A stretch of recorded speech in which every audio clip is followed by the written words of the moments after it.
think we're good. We're good. We're good. Awesome. All right. Hi, everybody. Thanks for coming. If you're there, if you're listening, thanks for watching. So today we're going to go over evidence for 9/11 truth. Basically, we're going to go over evidence for the controlled demolition on 9/11, and I'm also going to show evidence that goes against the official story, right?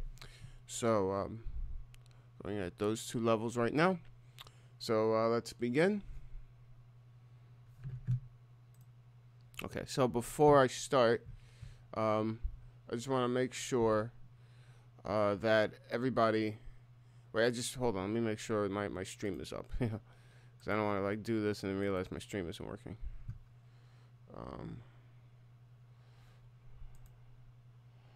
Let's just make sure my stream's working. Oh, it's great. Let's just make sure my stream's working. Oh, it's great. Let's just make sure my stream's working. I'm gonna go into an infinite loop. Okay. So before we get into the evidence, I just want to like remind everybody what's the point of this, right? This isn't to win arguments. This isn't to, wow you. This isn't to make you feel like to entertain you or to make you feel like an explanation for something to make you feel better or some kind of game or something. It's none of these things, okay? What this is an investigation into the deaths of almost 3,000 Americans that were killed in cold blood on the same day in the middle of the busiest city on the planet, or at least on, not the planet, but most iconic city on the planet, though. And completely, look, we'll get into some of the stuff later with the bodies, but what we need to know right now is what really happened on 9/11 and what are the wishes of the friends and families of the victims. Obviously, they want the truth. So when anyone tells you that this is disrespectful, that looking into 9/11 truth and understanding what really happened that day is disrespectful towards the families, tell them what's disrespectful about the truth. The real disrespect is that you would willingly uphold a lie. If your family members were taken away, would you allow it to be under the guise of a lie so that you don't know what really happened to them and you just got some story that didn't make any sense? Does that satisfy you? Is that good? Is that fair? Is that just? Of course not. It's not just at all. So everything we're doing here is ultimately for the family members. It's for the people who died. And this movement was started by the family members because who else would look into the evidence twice? There's a good documentary. Hopefully, let me see if I could show you the trailer. It's called Press for Truth. Let's see if I find the trailer.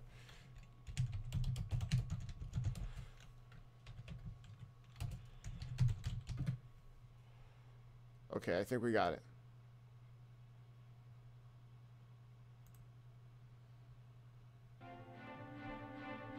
Yes, this is it, but let me see if I got a better version here. Same thing. This just in, you are looking at what you're going to see right now this is a documentary about the first 9/11 truthers, the people who, if they didn't exist, if they didn't do what they did, there would have not been an investigation to begin with. The Bush administration did not want to investigate 9/11. They just wanted it to go straight to war with Afghanistan. And the victims' family members, as documented in this movie, pushed the Bush administration to finally create the 9/11 Commission. But then, as you know, there were tons of problems with it. But so this is where 9/11 truth came from, okay? This just in, you are looking at obviously a very disturbing live shot there. We do not know the whole story about what happened on September 11th at all. There's a lot of explosive information that has come out in the mainstream press, but it comes out buried. I've never noticed any of this stuff. Why is the Attorney General of the United States doing all his air travel by specially chartered jet? They were going to sleep on a boat so that a plane couldn't go into a building. They did have definitive intelligence to his location within Tora Bora. No plane could fly from Kunduz to Pakistan without getting shot down unless we let it happen. And we let it happen. The goal has never been to get bin Laden. Hold on, I just want to see if the sound's working because I had my mic off. I want to see if the sound's working. Kunduz to Pakistan. Okay. Suggesting there was a state sponsor behind 9/11? The night before. Without getting shot down unless we let it happen. And we let it happen. The goal has never been to get bin Laden. Are you suggesting there was a state sponsor behind 9/11? The night before, Osama bin Laden was in Pakistan. He pointed and said, those towers are coming down. Had that been Iraqi intelligence, do you think we would have heard of it?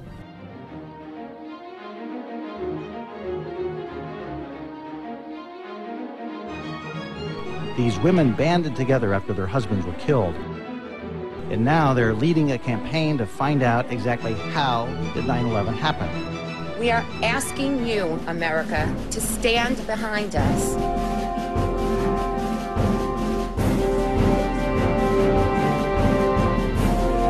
An investigation must not interfere with the ongoing efforts to prevent the next attack. Our families didn't want us asking these questions. That was painful. We should, just be grieving and healing. Well, part of our healing process is finding out exactly what happened.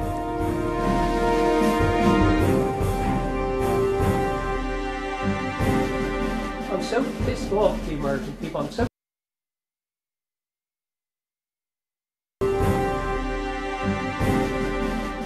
pissed off at the American people. I'm so pissed off at this government because of this cover-up.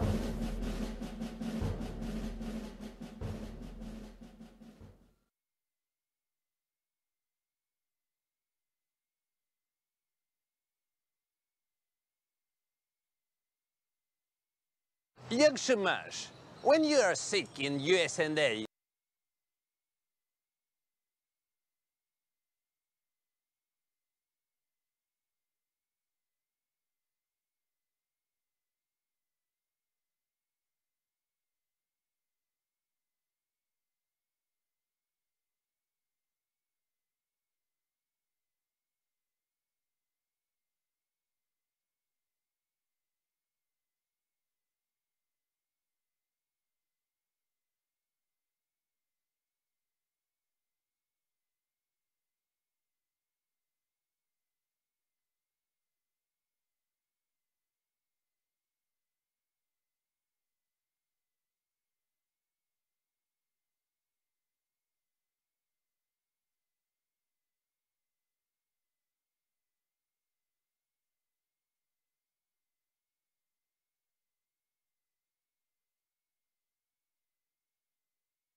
Shit.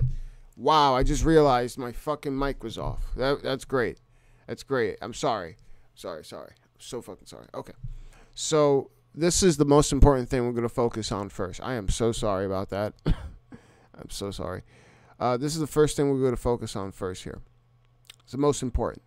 So this lawyer, a lawyer committee of about 30 to 40 lawyers got together and petitioned, using their skills, petitioned the federal government, the federal court of New York, to create a grand jury in an investigation of whether or not there were bombs in the buildings on 9/11. And guess what?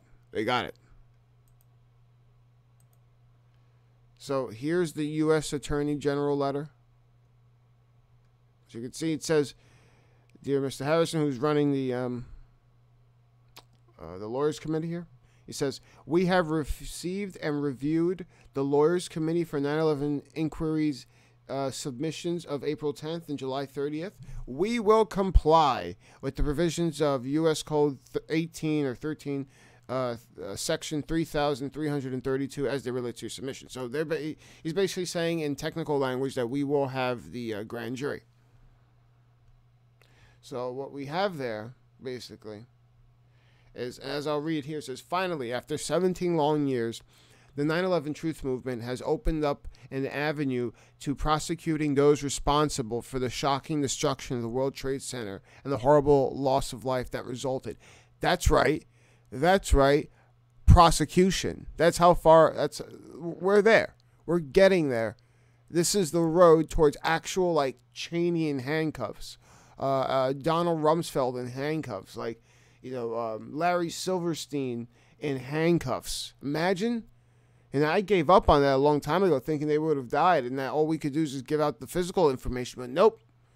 Like a gift from God, which it is a gift from God, we have here an actual route towards prosecution, because it's going to, well, you'll see how it will be inescapable once they announced that there were explosions and bombs on 9/11. It's inescapable. You can't just say they just were put there by mistake. And we're going to realize that we were lied to, and it's going to come out. It's going to be great. And maybe Trump will be on top of it, too. Anyway, last spring, the Lawyers Committee for 9/11 Inquiry, together with more than a dozen 9/11 family members and help from AE 9/11 Truth, filed a petition with the U.S. Attorney in Manhattan demanding that he present evidence of unprosecuted federal crimes at the World Trade Center to a special grand jury. That's right, that we're going to present evidence to a grand jury of unprosecuted federal crimes. Then in November came the big news. The U.S. Attorney notified the Lawyers Committee in writing that he would comply with the provisions. Now, Lawyers Committee for AE 9/11 Truth needs your support. So they have the evidence already. It's not like they're going to give new evidence, but what they're going to do is like tailor it in a way that's going to be ready-made for these jurors. So it's going to have basically a regular grand jury of like about 18 to 24 New York residents, and they're going to be shown even New Yorkers, like 3 out of 4 New Yorkers don't even know what Building 7 is. Even in New York, they'll know the towers, but they don't know what Building 7 is. Literally, most of them don't. So I want to show the petition, so we just read it a little bit. I'm not going to read the whole thing, obviously. I just want to show you this is what they sent to the government there.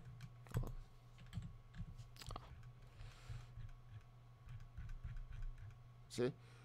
Federal grand jury has broad powers to investigate the crimes. Citizens have a right to report potential federal crimes. The Department of Justice must rely on citizen reports of federal crimes. The Lawyers Committee reports that pre-planted explosives and or incendiaries, which are things that get really hot really quick, were used at the World Trade Center on 9/11 in violation of the federal criminal laws. Federal law criminalizes bombings of places in public. I love that they put that there.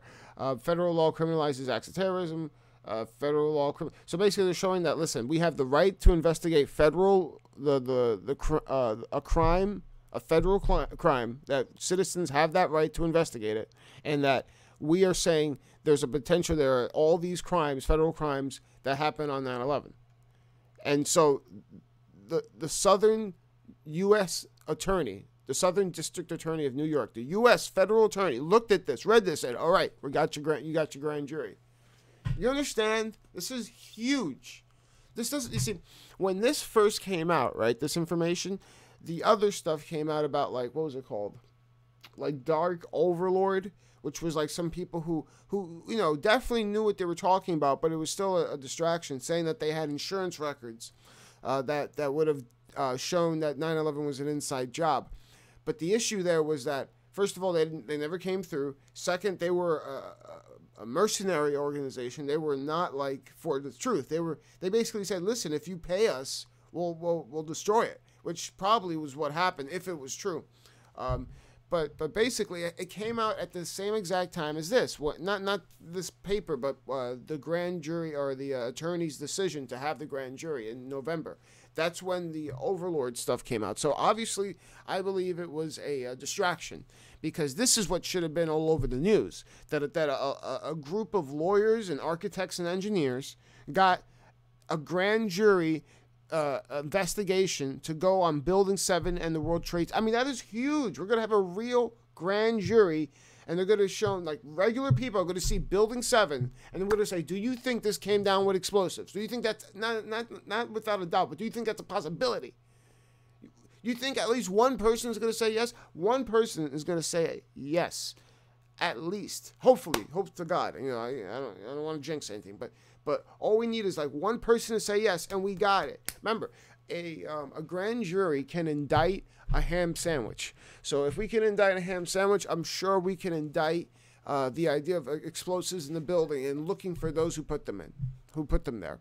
And don't worry, the investigation that would ensue is already stipulated by architects and engineers and the lawyers. They already have like the parameters of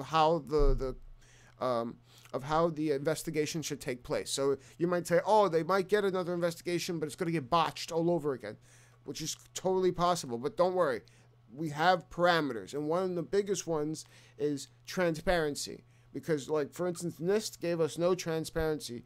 The 9/11 Commission report was full of holes. So we're going to have an ability to dictate how it works, and maybe even get a third party to do it. Anyway, so see, forensic and physical evidence in the dust shows there was explosives. So you can see that's all it is. A grand jury may consider all of the evidence of any type. No statute of limitations bars investigation and prosecution of federal crimes. I love it. The Department of Justice and grand jury have the power and duty to thoroughly investigate and prosecute the federal crimes of 9/11. Certain persons may possess material information, and yeah. This is really, really, really good. And here are, like, you know, supporting case law. So I mean, I'm not a lawyer, but this is basically like they're supporting the argument with, like, history. Okay, so let's go on to this wonderful website that no debunker knows about, or if they do, they don't talk about it. This is probably one of the great. I'm going to show you the greatest of the greatest 9/11 truth websites that you should only refer to these websites. There are other websites, and they may be all right, and some of them are good, but these are the ones, like, if you have these that I'll show you, you don't need any more, because these are the best sourced, best organized, and the most reliable. So here we go. This is a group of 23 professionals that vary from all over the place, like everything from pilots and doctors to engineers and pilots and architects, and you know, so you have tons of different people. I might have said pilots twice. So you have about 23 of them, and they are using a system that's used all the time in healthcare and in academia called the Adelphi System.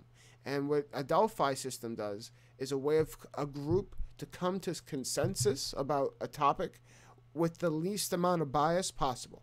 And in a nutshell, the way they do that is, instead of like people coming together and in a group deciding what to do, the problem with that is, like, people's personalities may influence each other. Instead, because each of these people is an expert in their field, in their respective field. You know, there's even judges and everything. Because each of these people is a respected person in their field and advanced in their field, it is important that we understand their isolated opinion. So what happens is the Adelphi Method basically presents the information and tests each person in isolation of what they think, and then puts it together mathematically and creates like a statistic which gives us an idea of like how much agreement there is. And then there's a cutoff point. And the cutoff point here, I believe, was either 90, I think it was 90%, if not 95, but I think it's 90% was the cutoff point. So anything under 90% agreement was not used here. So there was lots of agreement beyond the ones here. There's about 50 points here. But because they're so stringent, they want to keep it at 90. You know, that would be like an alpha of 0.1. They want to keep it, you know, as reliable as possible. So we have about 50 points here. Now, each of these 50 points prove one thing overall, that the official story is wrong, because each of these 50 points contradict important aspects of the official story. So some people may argue and say, well, no, you're just nitpicking, right? You're just saying, like, of course they might get some things wrong in the report. They're not going to get everything right. How you going to nitpick and, you know, that's irrelevant. No. If you told me a story about someone who, let's say, who robbed a bank, and you know, of all the details, the color of their shoelaces, you know, and just that was wrong, and I said, well, you got that story wrong about the shoelaces, therefore that whole story's wrong. That's not what I'm doing here. So instead of it being some irrelevant point, like in a bank robbery, like what shoelaces the person had, assuming the shoelaces took no significant part in the robbery, that is a very irrelevant point. The points that I'm showing here would be like whether or not they showed up, okay? Whether or not there was actually someone in the bank with, you know, holding people up. Like, that's the kind of, like, report. Like literally, if you had a story about a bank robbery in that sense, and I came to you with a videotape that showed that no one entered the bank, that was in that fashion, this is that would destroy your story. So these are the kinds of facts that destroy the story completely, the official story that was written in the commission report. And it also debunks a lot of what NIST did. Again, in reaction, NIST was in reaction to truthers, because they had the Building 7, and they realized, oh, damn, we have to do something about Building 7. And it took NIST about 5 years to make the report on Building 7. So anyone who's like, oh, yeah, Building 7's obviously a fire, it's obviously was destroyed inside, and then the rest came down evenly, it's like, well, if it's so obvious to you, why did it take NIST over 5 years and millions of dollars to figure it out?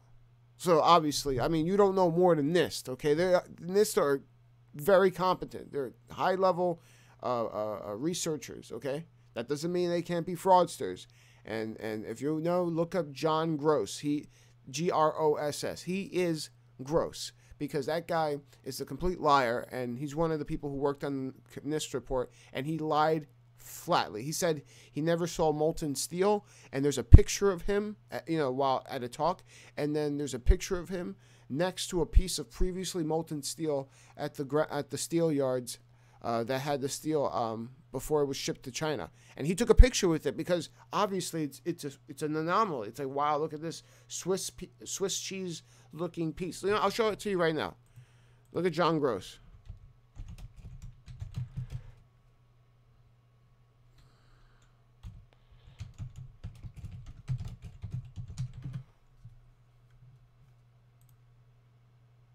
See? That's John Gross. Here's a video of him saying that he's never seen anything to do with molten metal. He says, I was in the steel yard. I saw nothing. I saw nothing in molten metal. Here's some molten metal. And there, boom. Here's a picture of the same guy. That's him. That's John Gross at the steel yard with the same piece of metal that was in the FEMA Appendix C report of the eutectic formation in the steel. You see, basically, that's a thick steel eye. A thick steel I-beam that's been like reduced to something that looks like a paper scroll. And look, even parts of it have evaporated. It's literally the result of evaporated steel. And we'll go over later what happened to it technically. It's something called eutectic slag. And the big culprit here is sulfur. And that's where we have to understand, where did this sulfur come from?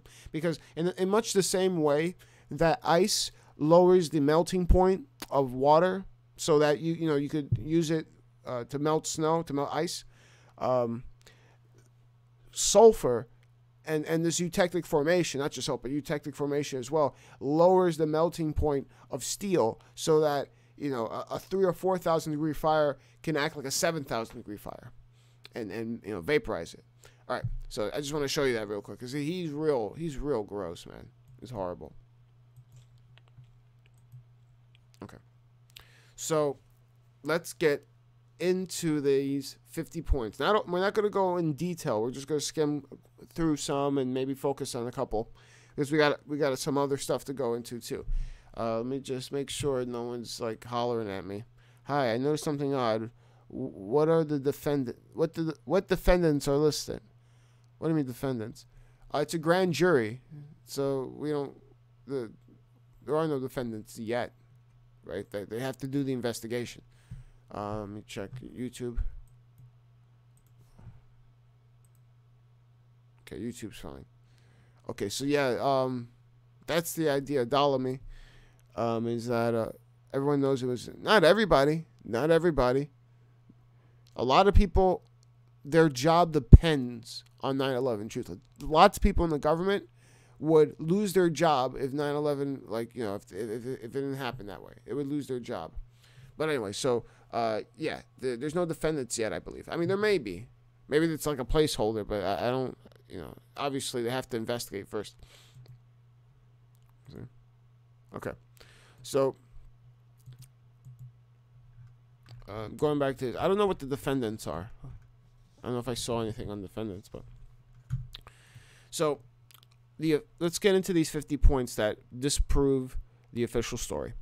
The official account, and by the way, you might say, well, who cares? This is why. This is why we care. Besides the deaths of those 3,000 Americans, this is why we care. The official account of 9/11 has been used to justify the wars in Afghanistan and Iraq, which have resulted in the deaths of over 1 million people, to authorize torture, military tribunals, and extraordinary rendition, and to supersede the freedoms guaranteed by the freaking Constitution, such as habeas corpus in the United States and similar freedoms in Canada, the UK, and other countries. That's why we care about 9/11, because it didn't just happen 18 years ago. No, it's not just like that. No, it still affects us every day.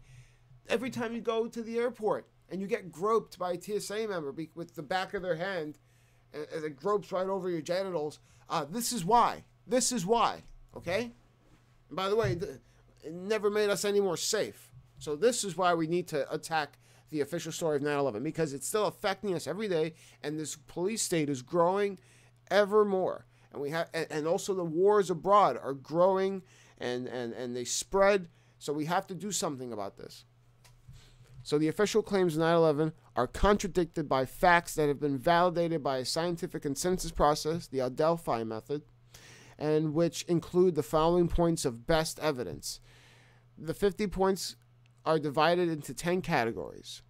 You have general points, you have points about Twin Towers, points about Building 7, points about the Pentagon, points about the flights, points about the military exercises, that's a good one, points about the military and political commands on that day, so it talks about the gaps, talks about the points about the hijackers, points about the phone calls made on 9/11, and finally, points about videos that are used as exhibits, such as, I think one there's this idea of a video of Muhammad Atta in Portland before the attacks. That was used as evidence to say, Muhammad Atta entered the flight here, because here's a picture of him with, remember that with his open shirt, and he was walking into the gate.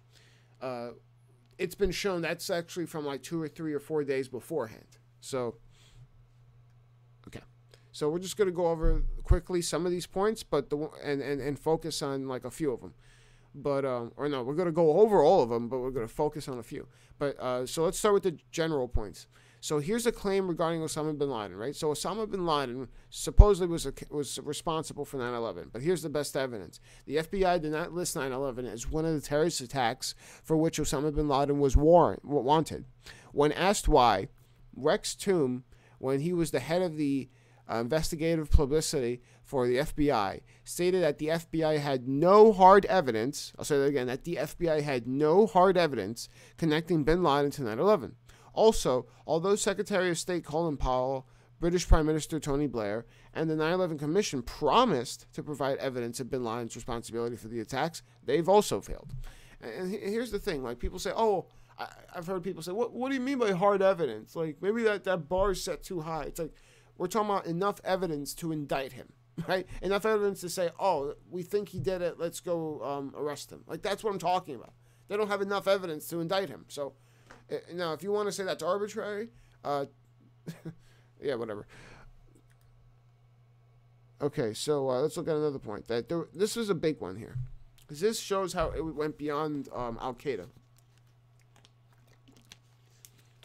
In the first month after 9/11, there was rapid, widespread commentary in the press that persons had made enormous profits from foreknowledge of the attacks. So here's the official account. In 2004, the 9/11 Commission report that highly publicized allegations of insider trading in advance of 9/11 had been made. And there was some unusual trading involved, so-called put options, investments that pay off only when a stock drops in price. However, the Commission said exhaustive investigations by the Securities and Exchange Commission, FBI, and other agencies have uncovered no evidence that anyone with advanced knowledge of the attacks profited through securities transactions. For example, the volume of put options surged in the parent companies of the United States Airlines on September 6. United Airlines, sorry. On September 6. Oh, I want to see Alvin Benjamin. And American Airlines on September 10th. And this was highly suspicious trading on its face. However, further investigations have revealed that the trading had no connections with 9/11. A single U.S.-based institutional investor with no conceivable ties to Al-Qaeda purchased 95% of the UAL put options on September 6th as part of a trading strategy that also included buying 115,000 shares of American on September 10th. So, I guess there's no problem, right? Official account, got it. Well, guess what? Here's where the evidence lies. There are 3 reasons to reject the Commission's claim. First, Commission did not show that there was no insider trading, but just asserted it. Second, the Commission had a circular argument in regards to the United Airlines. It said basically, in stating that most of the UA put options were purchased by one investor with no conceivable ties to Al-Qaeda, the Commission simply presupposed that 9/11 was planned and executed solely by Al-Qaeda, and that no one else had the events. That's beautiful, right? That is so great. So basically, they're saying, well, there's no connections to Al-Qaeda in this insider trading, therefore it didn't happen. But it's like, wait, what if it wasn't just Al-Qaeda who knew about it? I love it. The third econometrician, and I want to say, when I say I love this stuff, I love that we're attacking the enemy. Okay, I am not saying I like that. Obviously, I was there on New York. Okay, I thought my brother died on 9/11. Okay, because he didn't come home for 12 hours because his cell phone got ruined, and so, I when I say, you see me like, it looks like I'm having fun because I know I'm destroying their argument. And again, that's truth. That's logos, right? That's we're going there and we are destroying the arguments of those the scoffers who put themselves lofty over the ideals of truth. That's what we're doing here. It's like a 1-2 punch to these people, because this information is so solid and no debunker wants to legitimately want to deal with it unless they want to compartmentalize everything into the smallest parts and then try to come, they can't directly hit it on. They can't talk about the insider trading in this way. They'll just quote, the commission report. Okay, so that's, I just want to get that out of the way. So third, economic metricians who use statistical analyses to produce objective results in economics have published studies, which I can show you later, showing that the occurrence of very unusual trades shortly before 9/11 that ensured high profits, thereby revealing high probabilities of insider trading. For example, analysis of the purchase of put options on UA between the 5th and 10th, carried out by a University of Illinois professor of finance, published in a well-established journal, concluded that the evidence was consistent with the terror attacks their associates having traded ahead of 9/11. So that's an objective study from the University of Illinois. And by the way, everything's cited right here. Another economic or econometric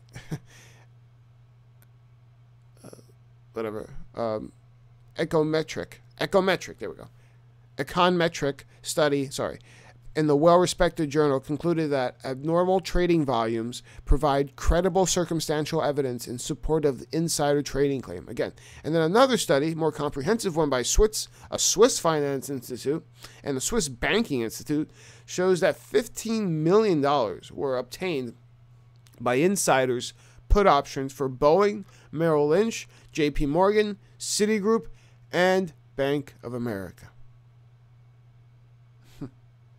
These economic investigations, which appeared in 2006, 2010, 2011, have been not challenged in any professional or government response. Again, because if you go to the debunking websites and you look up the insider trading, they're going to give you the official account. They're going to give you what the commission report said. And we already said, like, one of the points is ridiculous because, one of the points is a circular argument. It's ridiculous. So what we see here are the at least 3 studies that have gone in-depthly by real econometricians who have used advanced statistical techniques to investigate and realize, no, this was on purpose. This wasn't just a trading strategy. This wasn't just a fluke. No, this was done on purpose, okay? And so, here, Table 2, evidence of insider trading before 9/11. That's international hearings on the events of September 11th, Ryan University. Multi-Finance Journal, there's one of the journals, Journal of Business, and Swiss Finance Institute research paper. So those are respected economic outlets. And you can see all of them are here. I'll show you one of these later. I think it's by, I think it's this one. Was there abnormal trading? I'll show you that one later. Okay. So let's look at some of the consensus points in overview, and then I guess like for each one we'll focus on a detailed look on each one of the groups. Like so, for each group we'll pick one that's like detailed, but we'll go over all of them. So here about points about the Twin Towers. The claim that the destruction of Twin Towers, impact, jet fuel, and fire only brought it down. A claim about the destruction of the Twin Towers being done only by gravity. A claim excluding explosions in the Twin Towers. A second claim excluding explosions. The claim that the World Trade Center dust contained no thermitic materials. The claim that there was no molten steel or iron in the World Trade Center. Why did the towers collapse? The seismic evidence, which I've shown before on my channel, which is probably one of the best pieces of evidence. So we'll probably look at that. Why did the Twin Towers collapse? The physical and testimonial evidence. And the claim of widespread infernos in the South Tower versus FDNI radio. So basically, when they say a claim regarding this or a claim about that, they're just taking the 9/11 Commission report or the NIST report and saying there's a claim there, which they show. And that they're making a claim, and they're saying, okay, you make a claim, let's debunk it. This website should be called like 9/11. This is the real debunking 9/11 website. This website should have been called Debunking 9/11, but because they're academics or respectable professional people who aren't trying to be like audacious, they just call it consensus911.org. Okay, so let's look at first before the seismic evidence. I want to show you the thermatic stuff. Okay, it's short. Although NIST did not perform any tests to determine whether there were incendiaries such as thermite or explosives such as Nano-Thermite in the dust, it claimed that such materials were not present. See, and then there's where it is. The NISCAR 19, right? The best evidence: unrelated nanothermitic material, which can be tailored to behave as an incendiary like ordinary thermite or as an explosive, was found in 4 independently collected samples of WTC dust, as reported in 6 in a multi-author paper in a peer-reviewed journal. But before, and everyone's seen the journal, and people try the Niels Harrit journal, right? Let me show you some of it.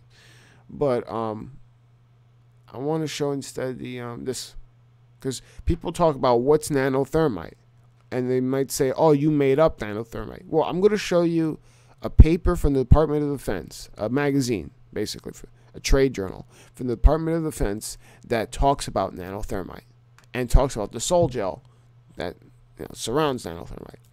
So here is first the paper that has never been contested. It's in a real chemical physics journal. Even though it's open, it's peer-reviewed. You could go check the board of reviewers. They're all there, all PhDs from legitimate university, all have university positions. So they found the red-gray chips, which are these. And debunkers like to call these paint chips. But when was the last time you took a paint chip and you lit it on fire and it blew up and burned to 400 degrees Celsius like this? Never, right? So it's obviously not paint. And plus, when you look at it, nanostructure of it, it's basically particles put together one on one at the atomic scale. So literally take one atom of something and take another atom of something and put them together. And what that does is increase the surface area, and that helps create a bigger bang for the explosive. It makes an incendiary more like an explosive. So you can see there's two layers to it, a gray layer, red layer, very sophisticated. This is not a paint chip. This is an electronic scanning microscope. Here's some data on what it's made of. I like that someone took paint chips and put it next to this and like, aha, it looks the same. It's like, but there, the paint chips had maybe this and one of these, but these other ones, these other smaller ones, weren't there. So it's like you're not looking at it right. You're not, taking the time to look at it detailed. Here you see like the atomic structure put together. Like these are flakes, atomics. Of what was it? Iron. There's another picture of the flake.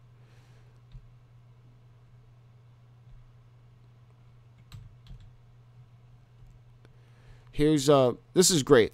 So the iron microspheres that we'll look into more later, those iron microspheres, you could see that there's little iron balls at the ends of the chips, the iron microspheres, and what that is the product of thermite. So if you burn thermite, those little iron balls come out. Now, as we'll see in a bit, the dust, the World Trade Center dust, its signature component, as described by the United States Geological Survey or Society, they said that if you want to know if what you have is WTC dust, its signature is those iron microspheres. So the fact that some people said, oh, that's just part of the normal background dust of the East Coast is so ridiculous. But here we have direct evidence that those aren't paint chips. Because paint chips don't produce iron balls. And those aren't really iron balls either. They're just like droplets of iron. See, because the reason why they turn into balls, again, is because an incendiary explodes, right? And then as the iron flies through the air, the surface tension creates a ball as it flies, and then it cools, and then it lands. Because it's so small, it cools quick. So you can see this is absolutely ridiculous. More stuff, more chemical stuff. So here's an iron microsphere.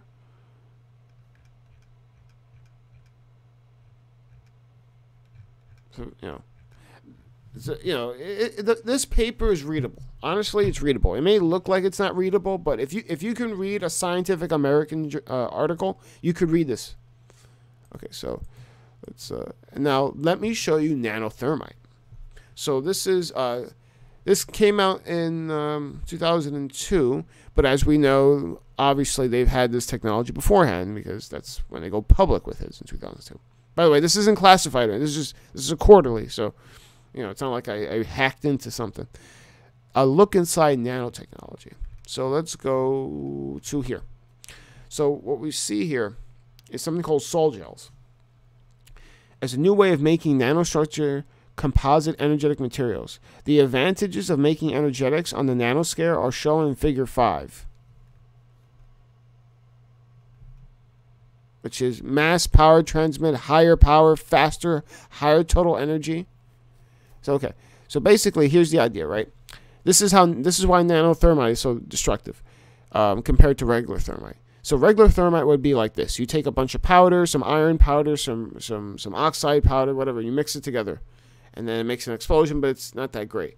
Now, if you put it together, not as powder, like big massive powder here, massive powder, almost like you're mixing flour and sugar together. Instead, what you'll be doing is taking each atom, one atom at a time, and then putting them together atom by atom. And again, that creates the surface, increases the surface area, and what you have here is a larger boom. Now, the sol gel, which is this right here, this stuff, is a gel-like material that encapsulates the nano-thermite, right? And the reason why that is like that is because it helps encapsulate, protect it, as they'll say here, from exterior pressure, heat, fire.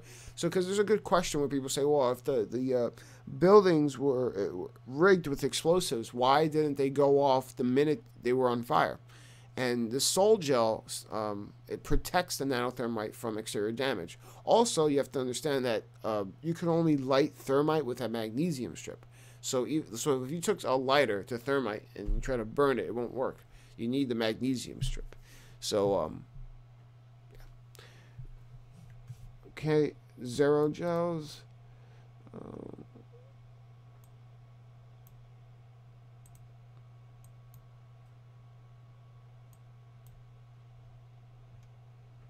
Okay, here we go. As sol gel materials and methodology advances, there are a number of possible applications. 1. High temperature stable non-detonatable gas generators. 2. Adaptable flares. 3. Primers. 4. And this is the important one. High power, high energy composite explosives. So people might say, oh, well, but this stuff isn't used for that. Oh, what does it say right here? High power, high energy composite explosive. Not even incendiary, explosives. In addition to the sol gel chemistry may have advantages of being more environmentally acceptable. Oh, how nice. Another thing I want to talk about here is that a byproduct of the sol gel, which is called 1,3,4-diethylpropane, was found in abundance in the dust on 9/11, and that chemical was found by the EPA, and I'll show you the article later, and the EPA said it has never found that chemical outside of the laboratory. That it's like it would never have expected it to be in the world because it's highly artificial. You know, it's not going to be just out there. So, I mean, there's so much points of convergent evidence. It's really hard to deny any of this. Okay, so let's go to the seismic evidence because this is real. This is great. The seismic evidence. It's a little long, but this is like the bunkers have such a hard time with this. They'll make up stuff or leave stuff out, but let me give you this, man, because this is one of the best arguments for explosives on 9/11 for controlled demolition, which is basically that the seismic data, records like the earthquake machine or something, not the machine but the recorder, that the seismic data picks up explosions underneath the ground before the plane hit the building and before the buildings came down, which shows you, boom, something's going on. Okay, introduction. Seismic waves were detected at the seismograph. Oh, let me just make sure no one's saying anything here. Okay, all right, everybody. Okay. All right. Make sure we're over here, what? No, okay, we're good. Okay. Seismic waves were detected at seismograph stations in New York and 4 neighboring states on 9/11. During the period when WTC 1 and 2 were struck by airlines and collapsed, scientists at the LEDO at Columbia University published an analysis of seismograph data from WTCs based on raw data from the Palisades, New York station.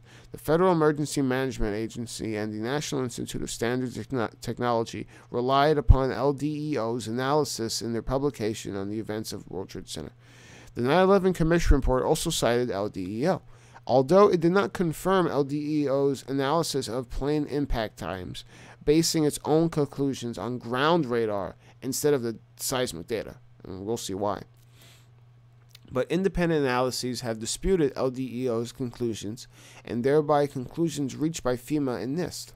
These independent analyses dispute even more the conclusions of the 9/11 Commission. The official account. The seismic waves were caused by airplane impacts into the Twin Towers and the resulting collapses of the building. The magnitude of the airplane impact shocks at World Trade Center 2 and World Trade Center 1 were respectively, were 0.7 and 0.9 in magnitude. The collapse of the World Trade Center caused a shock in magnitude 2.1, while World Trade Center 1 caused a magnitude of 2.3. The signals were determined. The signals used to determine accurately when the plane impacts occurred. Okay. Sounds like no problem, right? Oh, okay. So, when the plane hit it, one building was 0.7, one building was 0.9 on the Richter, and then when the buildings fell, the magnitude was 2.1 and 2.3 on the Richter. That's consistent. That seems fine, right? You don't expect them to be exactly the same, sure, right? Well, guess what? You're wrong. Not you. The hypothetical person, whoever was talking. Anyway, here's the best evidence. The results of independent research conflict with the conclusions by LDEO that the waves were caused by airplane impacts and the resulting building collapses. In 2006, engineers Craig Furlong and Gordon Ross showed that the plane impacts could not have caused the seismic signals attributed to them by the LDEO, because they originated several seconds before the 9/11 Commission's radar-based times of impact. The seismic events, therefore, must have resulted from causes of a different type.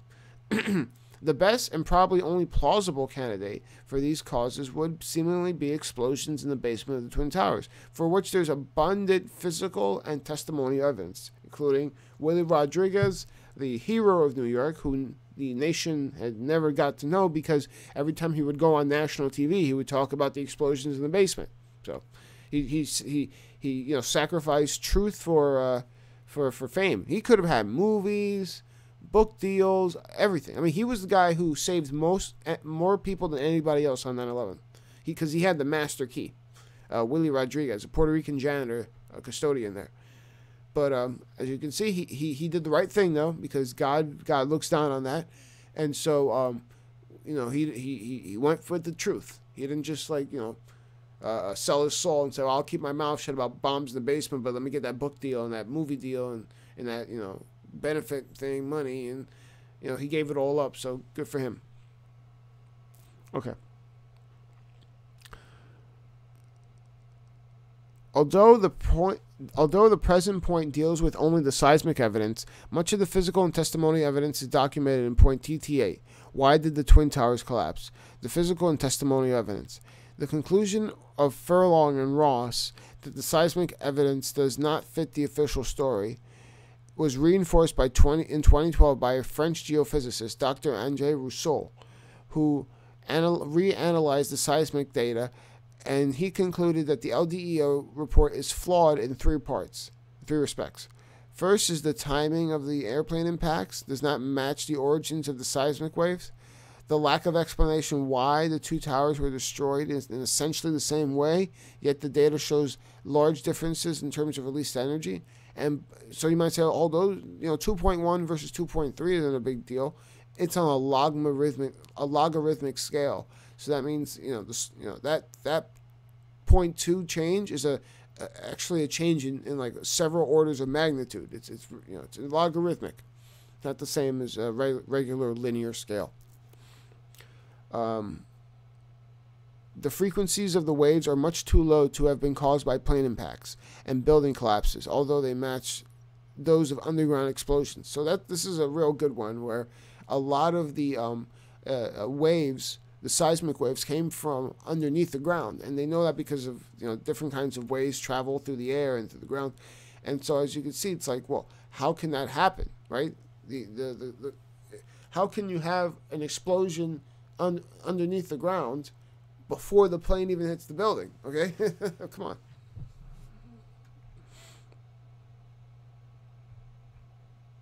The discrepancies described above initiate that the LDEO's conclusions about the nature of the events that generated the signals recorded at the Palisades cannot be correct. The ground radar data showed that World Trade Center 1 had been struck 15 seconds later than the Palisades activity, and which the scientists attributed to the airplane impact. The radar also shows that Building 2 had been struck later than the seismic activity attributed to it. The seismic activity, therefore, must have been produced by something other than the crashes. Rousseau, Furlong, and Ross provided reasons to conclude that the signals that that the signals that the official story attributed to the airplane impacts had actually been caused by something else. Okay, but do they talk about NIST here?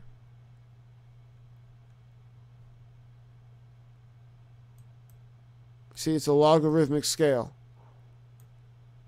Okay. So let's go with Building 7 here. Building 7, so this is basically, again, debunking each of these points. That collapse from fire, that it didn't come down to free fall, that it didn't come down to free fall, that you can have free fall without explosives, that the official simulation by NIST did match the collapse, that the NIST analysis of the collapse initiation is not invalid, the fraudulent NIST claim that there was no steel recovered from the building, foreknowledge of the World Trade, that's the one we're going to focus on, is foreknowledge, and omission of evidence that Barry Jennings and Michael Hess experienced an explosion. That's right, Barry Jennings, who worked for the Port Authority as like an emergency something, he witnessed and heard explosions in World Trade Center 7, and he was never heard. And then when he set it to loose change, right, he was then, he took it back a few years, or like a few months later, he took it back after it got popular that, it was going around the internet, him saying that. And then he died shortly after that of a heart attack. So, if you know anything about this channel, I've shown the heart attack gun that's been around since the 70s, where it's basically, it's a dart, a gun, it looks like a gun, but it shoots a gel dart that when it hits you, it dissolves and leaves only a little small little red dot, and it doses you with the poison, and that this poison is non-traceable, and it causes you to have a heart attack, and because it's non-traceable, it seems as if that person had a heart attack. So something to think about. So let's look at the foreknowledge.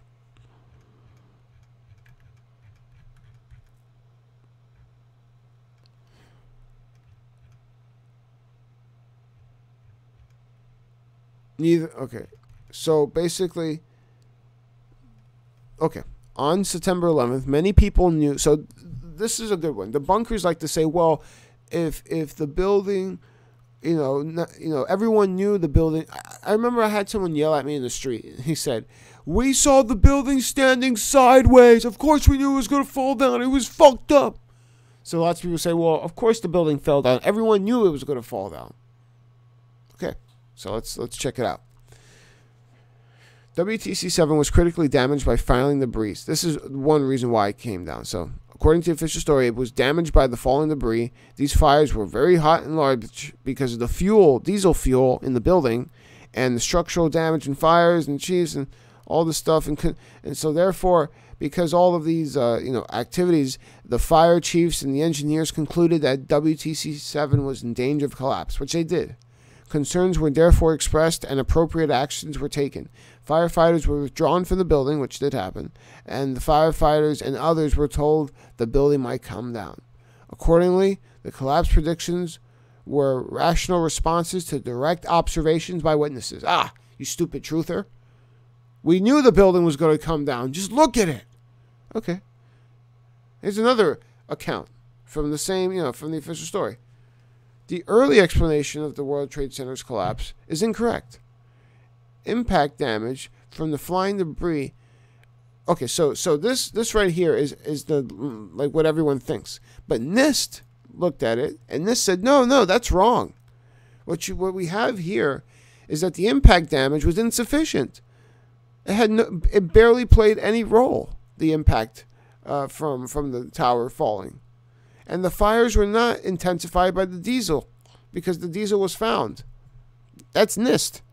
So when people think that it was diesel fires that brought down Building 7, which, honestly, that makes sense, NIST says no.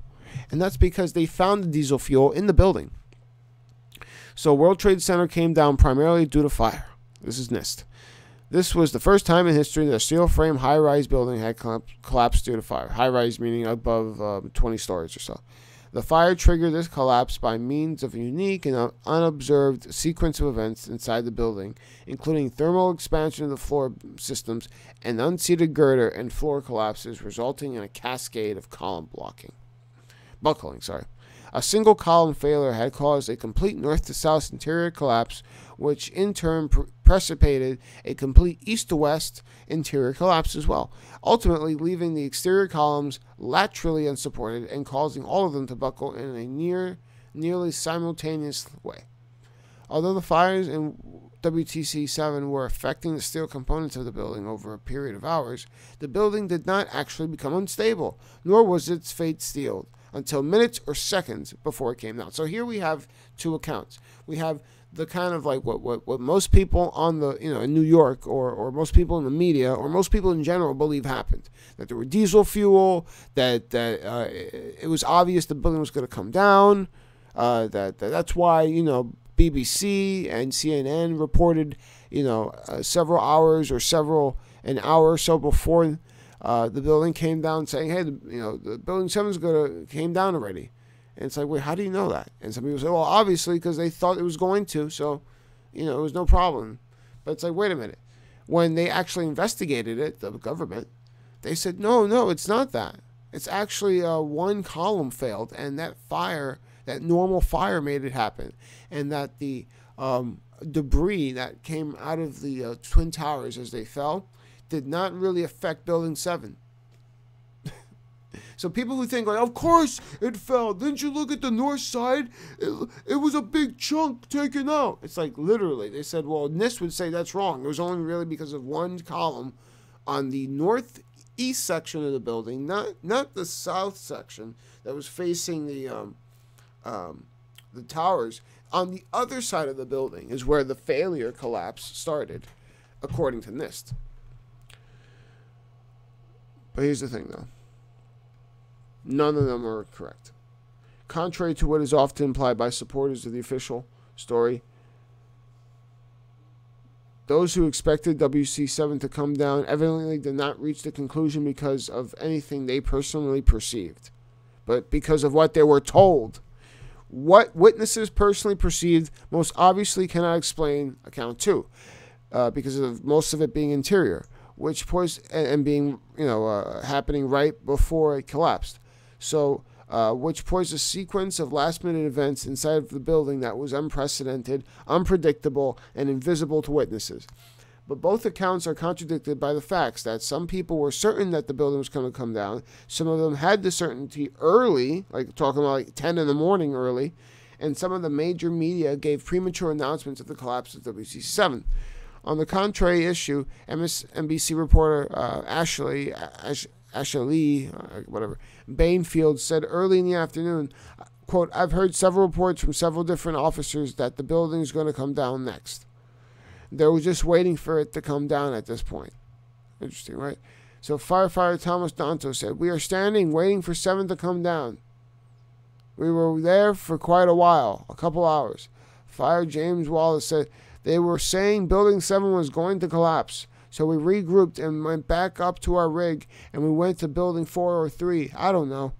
We were going to set up our tower ladder there. They said no good because Building 7 is coming down. We waited. Assistant Commissioner James Jury said, I must have lingered there. There were hundreds of firefighters waiting to. They were waiting for 7 to come down. Chief Thomas McCarthy said, so when I got to the command post, they just had a flood of guys standing there. They were just waiting for 7 to come down. Paramedic Stephen Fellows said, we walked back. We didn't do any further. Didn't go any further, whatever. Because Building 7 was coming down. That was another problem, to wait for Building 7 to come down. So the evidence, obviously, that many witnesses were certain of the collapse is solid. It cannot be explained by account 1 or account 2. The existence of early knowledge is also well supported. Firefighter Vincent Massa said, the whole time we were waiting, there was hours went by. Massa estimated estimate is confirmed by a wider study of the FDNY oral histories, which was only released, by the way, these oral histories were released several years after 9/11. So if 9/11 happened and then a month later they showed the oral histories, where the fire, or maybe like a couple months later, they showed the oral histories where the firefighters were talking about explosions and such and things like this, it could have been a real different outcome. But because it came out like in 2005, 2006, that's already like after a while, you know. Some reports indicate that the FDNY had cleared WTC-7 as early as 2 p.m. and had not been told to abandon the building because it was doomed. How confident and valid collapse predictions have been made so far in advance? It's like, how can they predict the future? The official accounts are also contradicted by the news. So CNN reported it, okay, at what time? 10 minutes before it collapsed. BBC reported 23 minutes before it collapsed. So both of those accounts can account for what happened at Building 7. Okay? None of them. The foreknowledge, therefore, is evidence that the conclusions presented in previous points that the process was brought down by controlled demolition is valid. Okay? You see how much evidence points to this? It's gnarly. It really is. Points about the Pentagon. That the attack wasn't prevented, which is huge. That another account of why the attack wasn't prevented. The Hani Hanjour was a good pilot, and that there was foreknowledge by officials that the Pentagon would be attacked. So let me think here. What should I go focus on? Oh, let's go with the Hani Hanjour, because I've talked a lot about that. There is no way in hell that any plane could come near the Pentagon because it's so well protected. So let's look at Hani Hanjour's flight pattern, because that's actually really interesting. This actually helps to show the remote controlled plane theory. The 9/11 Commission report or hypothesis. The 9/11 Commission report holds that American Flight 77, a Boeing 757, was flown by Al Qaeda pilot Hani Hanjour into the Pentagon. After disengaging the autopilot, he executed a 330-degree downward spiral through 7,000 feet in 3 minutes. Got that? 330-degree downward spiral in 7,000 feet in 3 minutes.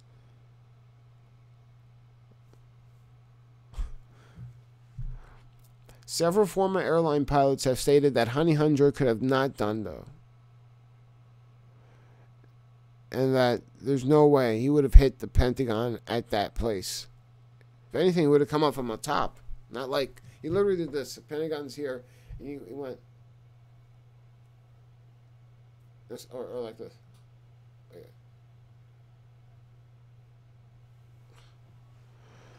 Russ Weinberg, who flew large commercial airlines for 35 years after serving in Vietnam as a fighter pilot, says it would have been totally impossible for an amateur who could even fly a Cessna to have flown that downward spiral and crashed into the Pentagon's first floor wall without touching the lawn. Ralph, a former 757 pilot, said, "The idea that an unskilled pilot could have flown this trajectory is too ridiculous to consider." It really is. That's why it has to be like a autopilot deal. Let's look at points about the flights. A claim regarding the hijacked passenger planes. A claim that the Flight 93 crashed near Shanksville. Were hijackers responsible for changes in the flight responders? And finally, unexplained black box anomalies. So to say something quick about the black box anomalies, basically, we found the hijacker's passport, one of the hijacker's passport, in pristine, unburnt condition on 9/11, which was the only piece of evidence that linked him, that individual, to the events. By the way, they used that as evidence. But the black boxes were never found. 2 titanium black boxes were not found. Now, you might say, oh, there was a lot of rubble on 9/11. It's 2 big towers turned into dust. You know, you might lose some stuff. It's like, but you're going to find the passport? The passport. In pristine condition. I'll show you what it looked like.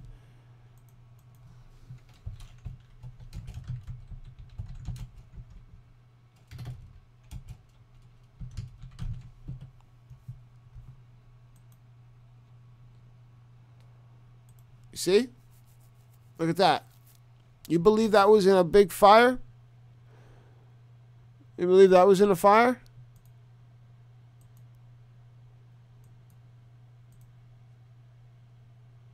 You believe that was on a person's...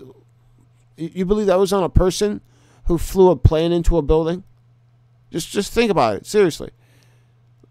Do you think that was literally on this guy in his wallet or even on his luggage, and then the plane flies into the building? And this is how they're going to find it? Really? Really? Man. Absolutely amazing. Absolutely freaking amazing.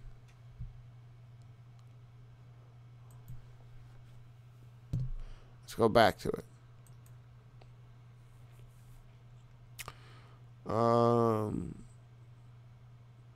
See how to.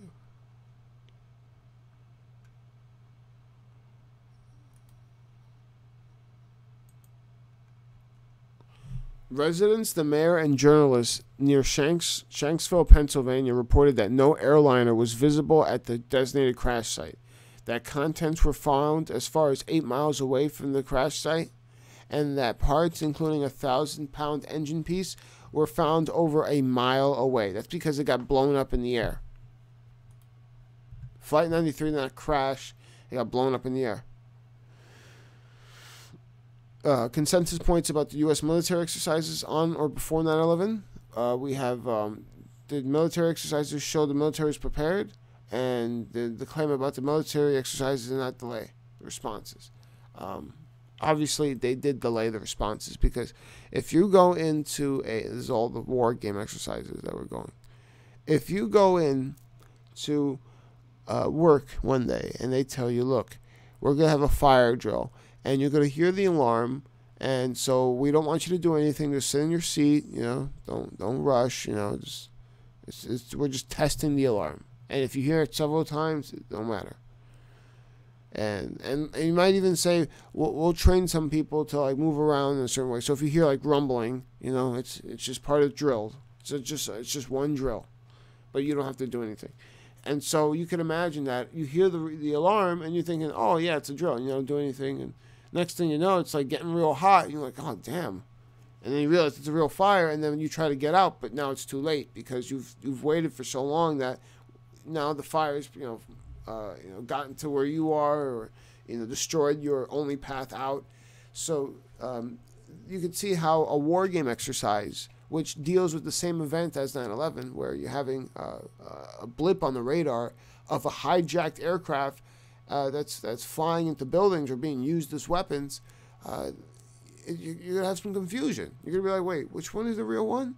And they call you and say, we have a hijacking. Okay. And you look at your screen, wait, here are the fake. Wait, how do I know which hijackings are fake and which ones are real? Like, and of course that's going to make it, it's going to ruin it. It's going to have people get real confused.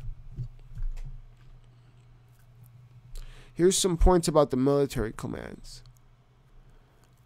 Contradicted claims about key military political leaders. Was President Bush not hustled away from the Florida school? The White House claim as to how long President Bush remained in the Florida classroom. The claim that the time Dick Cheney's entry into the White House.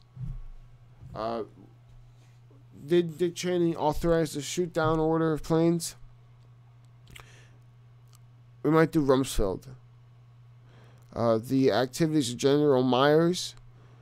The time General Sheldon's return to his command. The activities of Brigadier General Montague Winfield between 8:30 and 10:30. Oh, wow. He was gone for that long? The activities of General Ralph Eberhardt and the activities of Giuliani.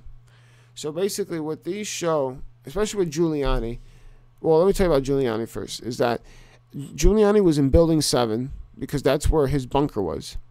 And he was told, and he says this on video, he says, we were told that the building was going to come down, so we ran out of there. And as we ran out of the building, the Twin Towers were coming down. So like, wait a minute. Who told you the building was going to come down? And why wasn't any of the firefighters in the building told? You know, I mean, it's like, it's amazing. It's amazing. He said that because he's an idiot, and he probably admitted it.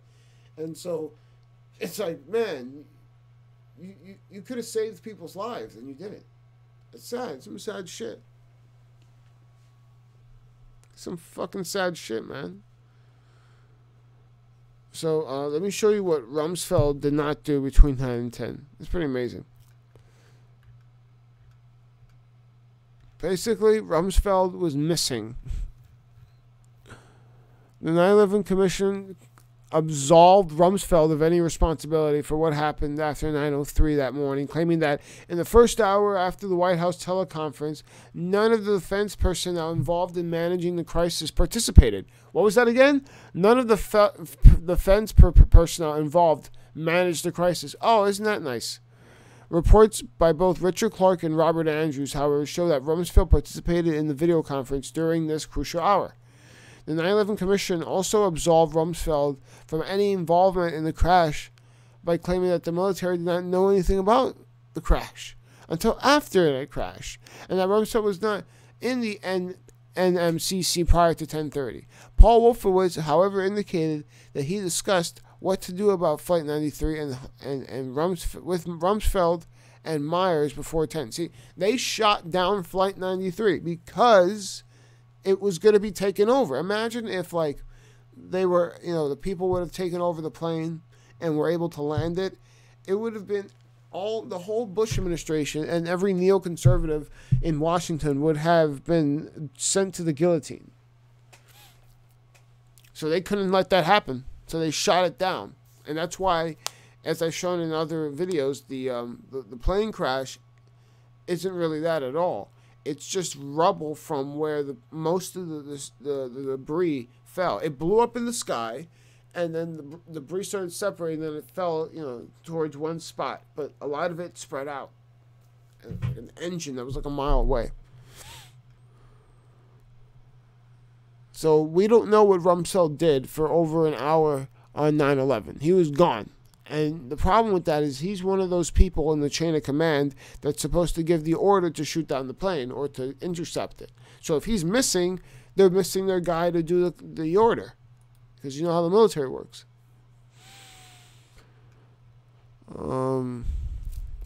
Consensus points about the hijackers.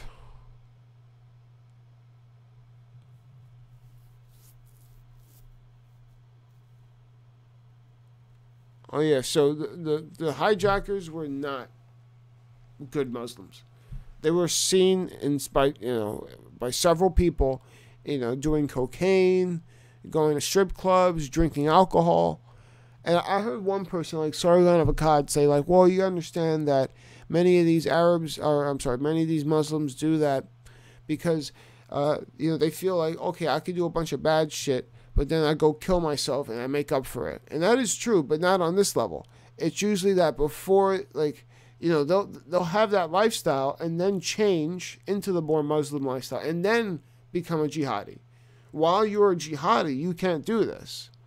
It's true that doing stuff like this can bring you to jihadism, but once you're a jihadi in training for something, you can't do stuff like this. You can't, so it's a ridiculous idea. There's the phone calls on 9/11, which I'm not going to get into much because I don't know much about it.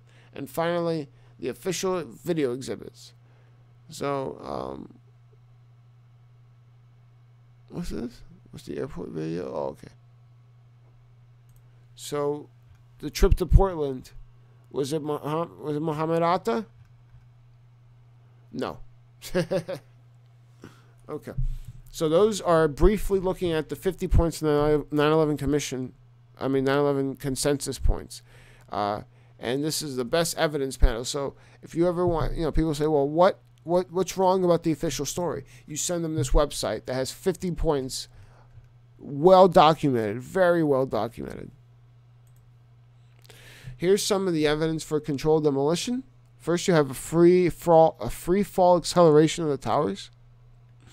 And just make sure no one's saying anything. Okay. All right. Free fall of the towers. Then you have the explosive features of the towers.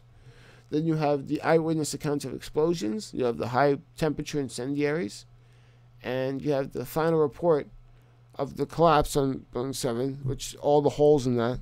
You have Building 7, free fall, explosions there. You have the steel sulfidation, basically steel melting and evaporating. You have foreknowledge. Okay. This is a great website that has lots of information. And as you can see on the left here, it has destroyed evidence, missing evidence, surviving evidence, and then Pentagon and flights. So we'll get more into these later as we're wrapping up here. Now this is great. So in addition to the Lawyers Committee, another great project that's being worked on right now is this project that's going out of the University of Alaska at Fairbanks. The top forensic engineer in the country, Dr. Leroy Halsey, this gentleman right here, who is basically a civil engineer by trade, but he's also a forensic engineer, is probably the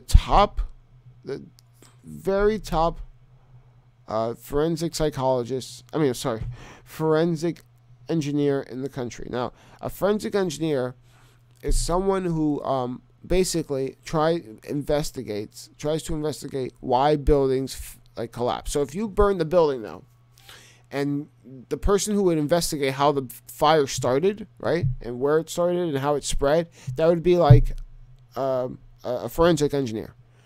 Now, they would also discover, like, if there was a bomb in a building, they would try to figure out, okay, how did that bomb blow up the building? So this guy's job is perfect for this. He's looking at exactly what could have brought this building down, and his conclusion is not fire, only explosions, nothing else. Nothing else could have brought it down. But I'm just showing you the website from the University of Alaska Fairbanks to show it's legit. So this isn't, Now some people say, oh, this is, it needs $300,000 and yada yada. It's like, well, stuff doesn't come cheap. If you know anything about licensed software, especially like high-tech academic licensed software, it is expensive, Even something to do stats with. You could pay $10,000 for like SPSS or something or something like that. It's insane. So let's move on here. Now, this is a great, amazing website. YouTube channel where they do actual experiments to show 9/11 truth. Actual experiments. Let me show you the most popular one.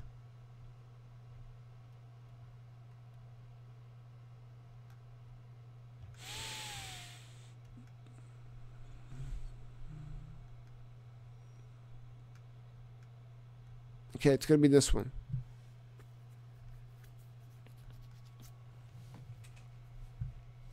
The Twin Towers had a perimeter of steel panels hoisted up and bolted into place.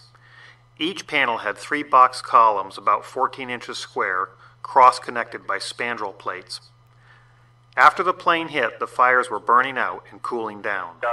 The flames on the South Tower, which appear to be getting lesser and lesser, is where the smoke is getting progressively lighter and lighter, indicating that the fire officials are getting closer to putting this fire out. But then, about 7 minutes before its final destruction, almost an hour after the plane hit, molten metal was seen coming out of the northeast corner near the 80th floor. The red-yellow metal poured from the tower along with a shower of sparks, and looked like steel in a foundry. And there were many eyewitnesses that described molten steel. You'd get down below and you'd see molten steel running down the channel rails. Later, we learned of very small spheres of iron found all through the dust. That iron must have been molten, allowing surface tension to pull it into those spheres. NASA took photos indicating very high temperatures days after the event, and Firewise professors were perplexed by melting of steel beams. And so we have direct video evidence, eyewitness accounts, forensic evidence, photographic evidence, and tangible evidence all corroborating temperatures high enough to melt steel. The media told us the intense fire, more than the impact, caused the towers to collapse. It melted the structural steel. But there's a problem. Office and open-air jet fuel fires cannot melt steel. The National Institute of Standards and Technology said that the maximum air temperatures was about 1,800 degrees or 1,000 degrees colder than what's needed to melt steel. So what can melt steel and explain all the evidence? Independent scientists began to piece that evidence together, and they suggested some type of thermitic material must have been used as part of the tower's demolition. Thermite is a mix of iron oxide and aluminum, and thermate is a mix of thermite, barium nitrate, and sulfur. But NIST ignored much of the evidence of molten iron or steel. They provided their own theory for that yellow metal pouring from the tower. NIST understood that molten aluminum is silver, not red-yellow. So NIST developed a theory to explain the color issue, stating, the molten metal was very likely mixed with large amount of hot, partially burned, solid organic materials, such as furniture, carpet, partitions, and computers, which can display an orange glow much like the logs burning in a fireplace. But there's a problem. Office materials like furniture, carpet, partitions, and computers are less dense and won't mix. They'll float on molten aluminum, like this coin on liquid mercury, and then burn off at those temperatures. And steel at those temperatures won't melt and would sink, and therefore won't mix with the molten aluminum. NIST never conducted any experiments to confirm their theory, but others did. Dr. Stephen Jones proved the NIST molten aluminum and furniture mix theory wrong. Then, an independent peer-reviewed report was published which found explosive red-gray chips all through the dust and positively identified as Nano-Thermite or super thermite. Unlike conventional thermite, this stuff is a very high-tech explosive and confirmed what the independent scientists had been saying all along. But NIST refused to test for explosives or its residue and ignored standards such as NFPA 921 guidelines. The corporate media attacked all the evidence of thermitic material found. Let's watch. If thermite melts through this steel column, the theory of a thermite-controlled demolition may have some validity. While the truthers insist that more explosive super thermite could have been used in the tower demolitions, testing conventional thermite can illuminate this physical process and answer a simple question. Can thermite of any type burn through steel beams?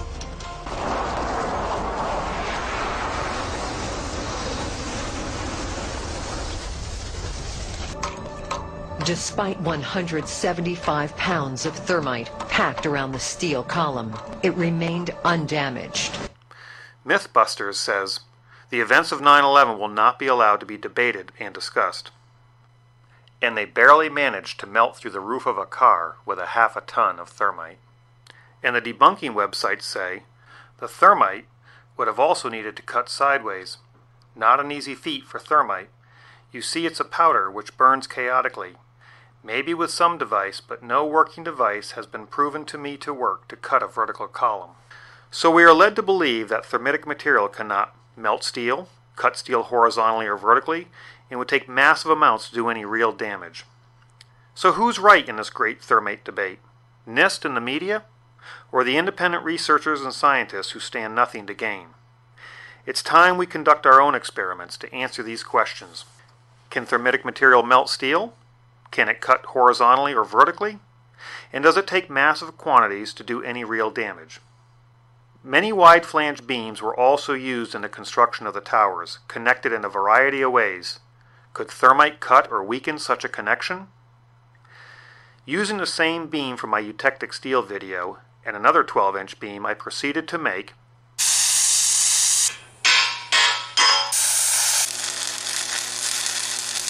a double-angle welded connection, which I set up on some 8-inch concrete slabs.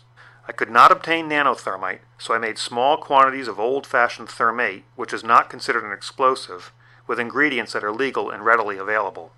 Thermate is difficult to ignite, and ordinary fuse is not hot enough. But a magnesium strip, which burns white hot, will ignite the thermate giving off heat and white smoke. NIST mentions bright white flames. Almost immediately, a bright spot appeared at the top of the window on the 80th floor. An unusual flame is visible within this fire. The upper photograph of a very bright white flame stands out. And let's listen to an eyewitness who was there. I was on the 81st floor. Tell me what you saw and heard. It just I had 40 people in there, just an explosion. There's a light flash out my window, my whole doorway to the entrance to my office blew open. Could these white flashes be some sort of igniter for the thermitic material? In addition to giving off heat and white smoke, thermate produces lots of small spheres of iron. These iron spheres are a natural byproduct of thermate and not from any steel. Just like those iron spheres found all through the dust. I'm an engineer who designs and builds things, and I'm certainly no explosive expert. My first problem was to find a container that could hold the thermate long enough to melt the steel while not melting itself. I didn't think that steel would work as a container, so I had to improvise using some normal roof tile that I cut in half. I then had to devise a way to hold it against the connection. I used strong magnets and a spring tooth from a hay rake to press 5 pounds of thermite on each side of the double angle connection. I lit the thermate. And it did absolutely nothing to the steel connection. Maybe thermate cannot melt steel, and maybe National Geographic was right. But the steel did not melt, meaning that perhaps a container could be made out of steel after all. Using an ordinary steel box tube, I had a slot milled along one edge.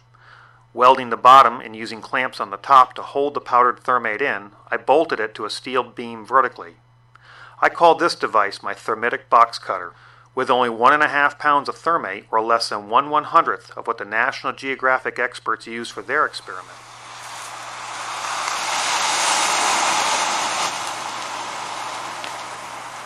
Not only was I able to melt steel, but it also sliced a vertical cut. So I made a slightly larger thermitic box cutter and used 2 3/8 bolts drilled and tapped on one side of the connection.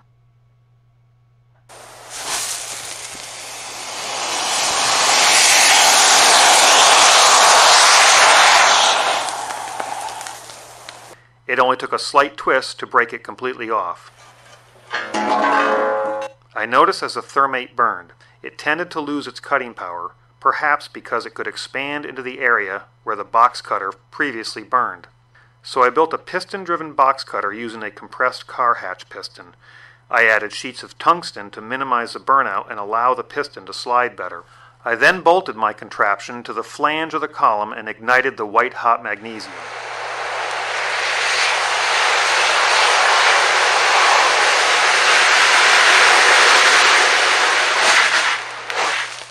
It appears that not only can thermate melt steel, but it can also cut vertical columns. So why bother to use incendiaries like thermate and not high explosives? I think it's all about keeping things quiet before the main event. Using thermate may take longer to weaken such large columns in the towers, which may be why we see the molten steel several minutes before its final destruction. Here is less than 1 3/4 pounds of thermate, or 1/100th of what National Geographic used, quietly burning. And here is less than 4 pounds of thermate focused on the web of a wide flange.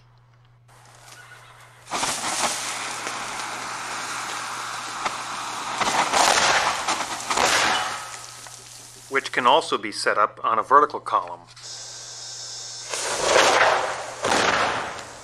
The web was reduced in thickness, with gaping holes, thinned to almost razor sharpness, with a Swiss cheese appearance. NIST rarely mentioned explosions except to say that they didn't exist. Instead, they used the politically correct terms pressure pulses and dust puffs. Repeated pressure pulses. The sources for the pressure pulses and/or dust puffs are unknown. The series of pressure pulses. Perhaps we are seeing a pressure pulse in this video. Rather than using a mechanical piston to maintain volume, I segmented my box cutter with steel plates hoping to get a more uniform burn, but got some unexpected results.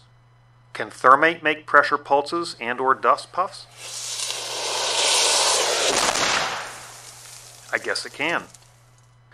But why waste all that thermite and energy cutting the columns?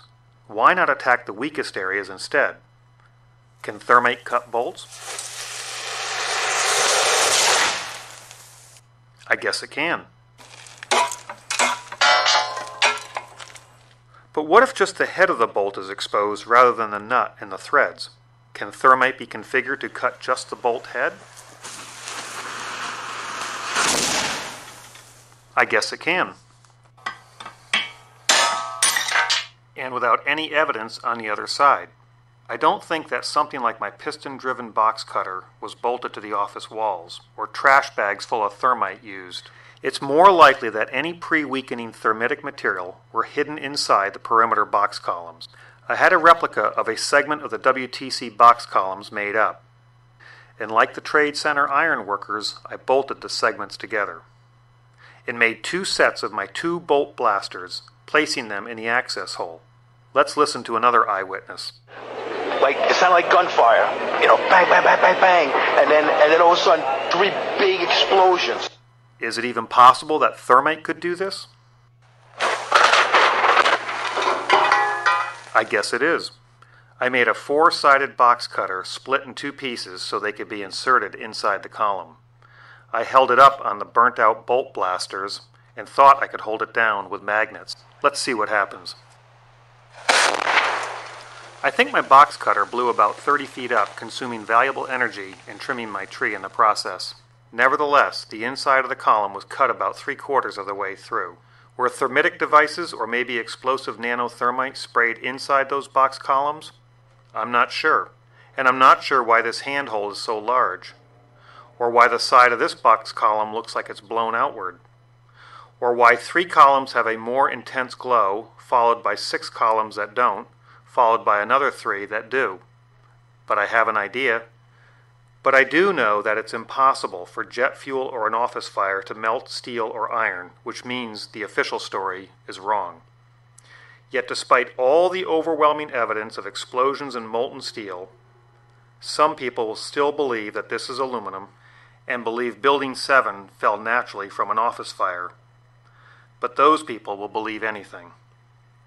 Meanwhile, the government lies while the media hides the truth about 9/11. Can thermite of any type burn through steel beams?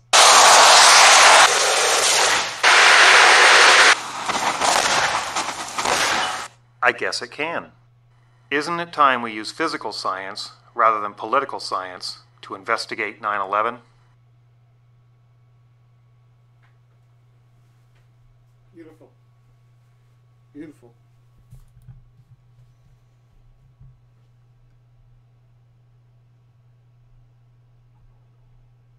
I'll show this one right here. So this is a YouTube channel here.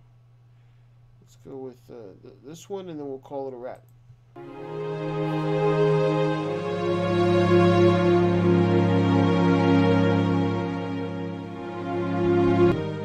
High-rise fires per year between 2009.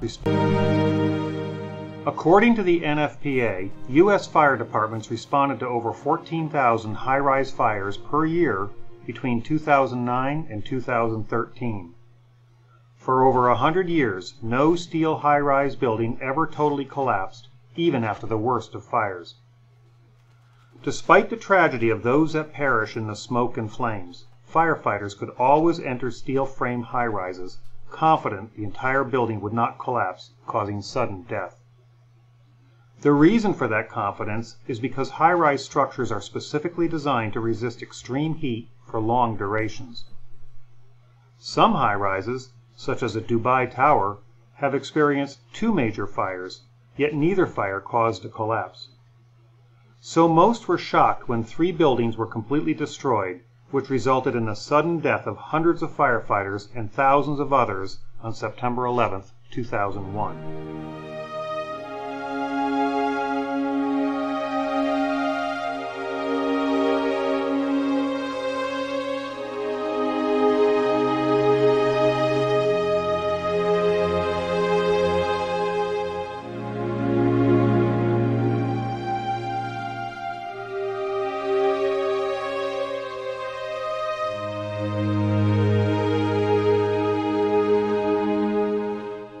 The official reports concluded that the fundamental cause of the destruction for all three buildings were from the fires. New York City, 2001. No tall building had ever collapsed primarily due to fire. But that's exactly what investigators believe happened to the 47-story World Trade Center Building 7 on September 11th. According to a 3-year comprehensive building and fire safety investigation just completed by the National Institute of Standards and Technology, or NIST. World Trade Center 7 collapsed because of fires. We really have a new kind of progressive collapse that we have discovered here. An Associated Press fact check confirmed it was fire, and fire alone, that caused the towers to collapse. Then, in 2017, a fourth high-rise known as the Plasco building in Iran also collapsed, causing sudden death to yet another 20 firefighters.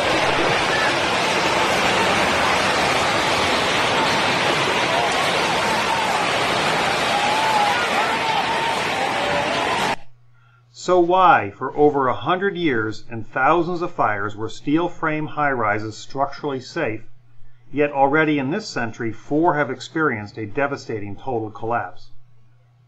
Let's take a look at some similarities. First, all 4 failures were sudden, with no warning. And the destruction was total. The fires caused explosive sounds. We was in an explosion. We was in the lobby and the third explosion, the whole lobby collapsed on us. You heard from far away, boom, boom. And you heard the boom, boom, boom, boom, boom, boom. Floor by floor instead of popping out. It was if they had detonated. If they were planned to take down a building. Boom, boom, boom, boom, boom, boom, boom. عملیات اتفاق خیلی خوب پیش می‌رفت. در لحظات پایانی کارگیری همه چیز تحت کنترل بود. به یک بار زمانی که انتظار قضیه نداشتیم، خصوصا انفجار خیلی شدید طبقات بالایی انفجار اول به فاصله تقریبا 3-4 دقیقه. انفجار اول که اتفاق افتاد تمام شیشه‌های ساختمان گذاشت و تخریب شد. There's a smooth downward acceleration. The Plasco in Building 7 had similar debris piles, and the towers in Plasco building had reports of molten steel. Regardless of any similarities, the key questions are, why do a few large buildings with smaller fires cause sudden catastrophic collapse, but larger fires on smaller structures that burn longer don't? Will the next high-rise fire be structurally safe or cause sudden death? For example, if this tower did this because of fire, then how do we know its replacement won't do the same thing? Is this tower too big to fail? Why wouldn't this tower suddenly collapse? Or maybe this building in a fire? And if this building did this because of relatively small ordinary office fires, then how do we know the same thing won't happen to its replacement? Or happen to this building? Or this building? Or any of the thousands and thousands of high-rise buildings across the globe? NIST discovered a new kind of progressive collapse. We really have a new kind of progressive collapse that we have discovered here, which is a fire-induced progressive collapse. Fortunately, those at the scene were well aware of this new kind of collapse, warning the firemen not to enter. You hear that? Keep your eye on that building. It'll be coming down. The building is about to blow up. Moving back. Back here. All right, guys? Sorry. We are looking back. There's a building about to blow up. The media outlets were told about it. I want to tell you that we are getting word from New York right now that another building has collapsed. I understand that this is a 47-story building. Do we have pictures of it? I guess that's smoke now. Correct me if I'm wrong in the control room, please. But is that smoke coming from this third collapse, okay, that is what we're understanding, which makes sense because it looks like the sun is going down. But the heavy black smoke, once again, look at that. Hopefully at this point that building was empty, but I have no way of knowing that. But I'm hoping that enough people have cleared out of downtown Manhattan so that perhaps it wasn't as full as it might be normally around 5:30 on a Tuesday. That information, of course, take a look at that right-hand side of the screen. It's going down right now. There it is. Yep. It went down right there. The building owner certainly knew it. I remember getting a call from the fire department commander telling me that they were not sure they were going to be able to contain the fire. And I said, you know, we've had such terrible loss of life. Maybe the smartest thing to do is pull it. And they made that decision to pull, and then we watched the building collapse. And the authorities also knew the towers would fall. I went down to the scene and we set up headquarters at 75 Barclay Street, which was right there with the police commissioner, the fire commissioner, the head of emergency management. And we were operating out of there when we were told that the World Trade Center was going to collapse. And it did collapse before we could actually get out of the buildings. Since the collapse was well known ahead of time, why can't they tell us today which high-rises will collapse and which ones are safe? NIST concluded their tower study at the beginning of the point of collapse, jumping to the conclusion that collapse was inevitable. In other words, they stopped their study here. But they never analyzed or explained the critical event, that is, the actual collapse itself. NIST also discovered a new collapse phenomenon. Our study has identified thermal expansion as a new phenomenon that can cause the collapse of a structure. Shouldn't today's fire experts better understand this new phenomenon before we send in any more firefighters on yet another potential suicide mission? Life safety codes are critical elements of building design and fire protection, but the overall structural integrity during a fire is perhaps the #1 life safety issue. Since fire-induced progressive collapses are becoming more and more common, all existing high-rises need to be evaluated to address this alarming trend. Once identified, warning signs should be installed in all structures that are subject to this same phenomenon, as there could be many more collapses if this trend continues. This new phenomenon of a fire-induced collapse, no doubt, is an extraordinary event. What we found was that uncontrolled building fires, similar to those we have seen in other tall buildings, caused an extraordinary event. The collapse of World Trade Center 7 was primarily due to fires. This is the first time that we're aware of that a building over 15 stories tall has collapsed primarily due to fire. Of course, the owners and some others will ignore or downplay this new phenomenon, but they don't have to risk their lives playing high-rise Russian roulette. If these buildings did this because of fire, then firefighters around the world should stop entering any high-rises until these extraordinary events are better understood and the physics can be demonstrated with real models for all to understand. Because firefighters deserve to know whether tall buildings will be structurally safe or cause sudden death. Their lives depend on it.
No matter how many times you hit the 8-ball, the cue ball always slows down.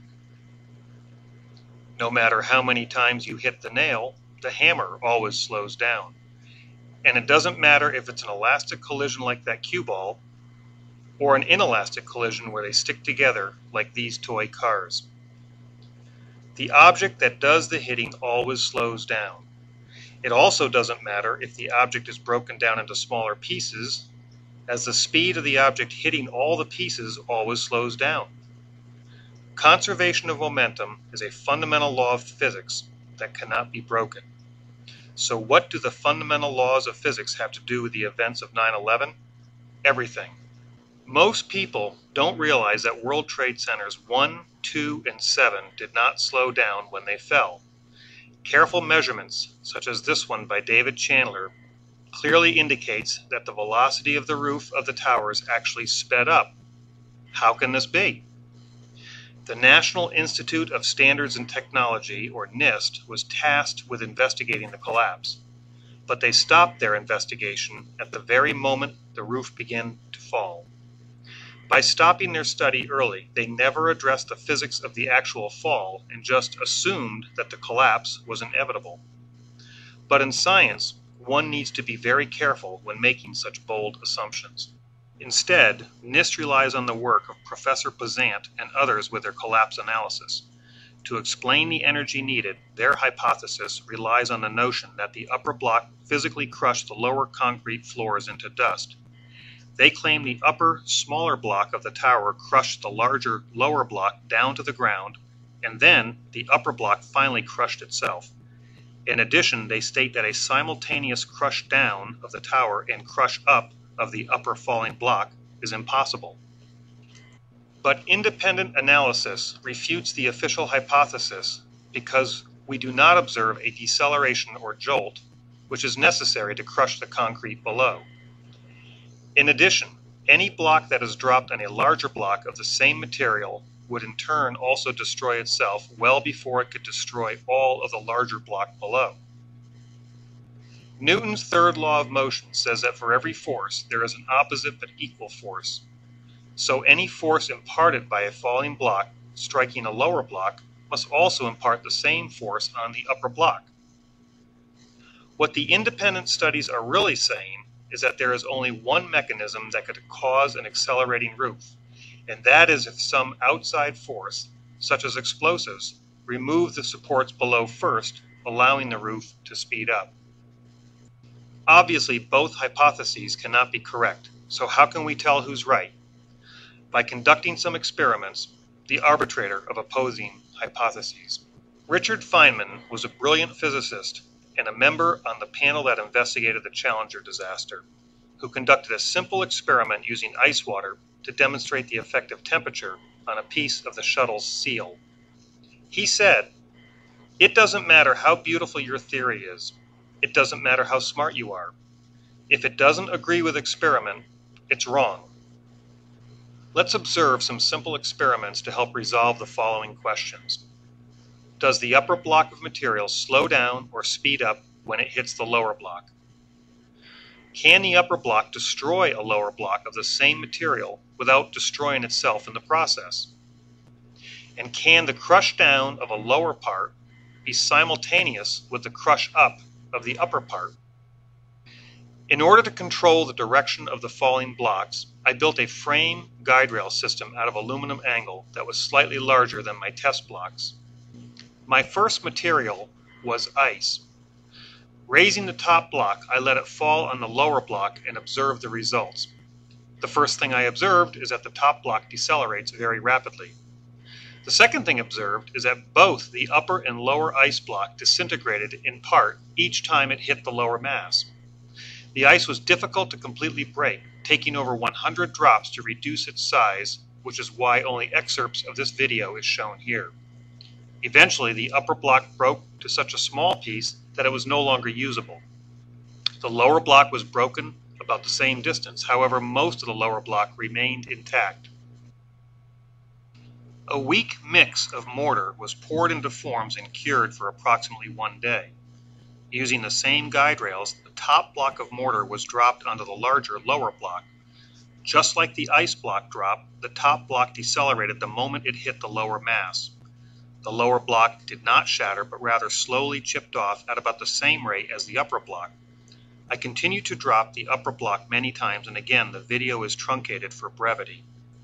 The lower block was so fragile that it cracked in half when I slid it out to observe the progress, making it even weaker for the top block to crush. Nevertheless, it still took over 60 drops to demolish the upper block, and similar to the ice block, the upper block destroyed itself before the lower one was completely destroyed. Both towers held the upper block of floors for about 1 hour after the planes hit, meaning the total equivalent supporting force must be equal to the downward weight of the floors. The goal of the next experiment is to see if a force that can initially support a static load can also cause the same falling load to noticeably slow down when dropped. A wood block was gently wedged so that it just barely held the upper block in the static condition. Raising the block and dropping it, you can clearly see that the block decelerated as it hit the support, indicating that a deceleration will be noticed by a falling body by any equivalent force that could support the static weight. Next, I constructed a much larger guide rail system in order to guide a falling hollow concrete block onto a stack of 4 similar concrete blocks. The goal was to see if the concrete block falling would crush the lower 4 hollow blocks before it crushed itself, and to see if it would continually accelerate with the accreting mass. The concrete block was raised to the 12-foot mark, equivalent to the floor spacing on the twin towers, and then let go. The falling block decelerated rapidly after it hit the lower stack and destroyed both the falling block and the top block virtually simultaneously. However, it did not destroy the lower 3 blocks. The test was repeated with the same blocks, only this time the holes in the blocks were alternated 90 degrees to each other. Similar results were observed. Finally, some very small, weak half blocks were used. The results were identical, however, due to the lack of support from the guide rails they tipped over, but not until after they yielded the same results. The next 3 experiments are real-world examples intended to see if, indeed, as NIST simply assumed, a collapse would be inevitable. Will the collapse of these structures continue to accelerate? And is collapse really inevitable? Based on these 3 real-world examples, an accelerated, straight-down collapse of the structures certainly is not inevitable.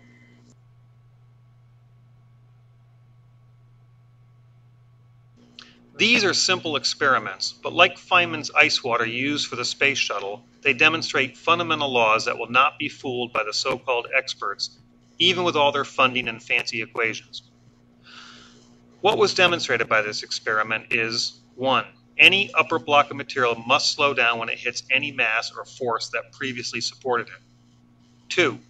The upper block of a falling structure will destroy itself well before it can possibly crush the entire larger lower block.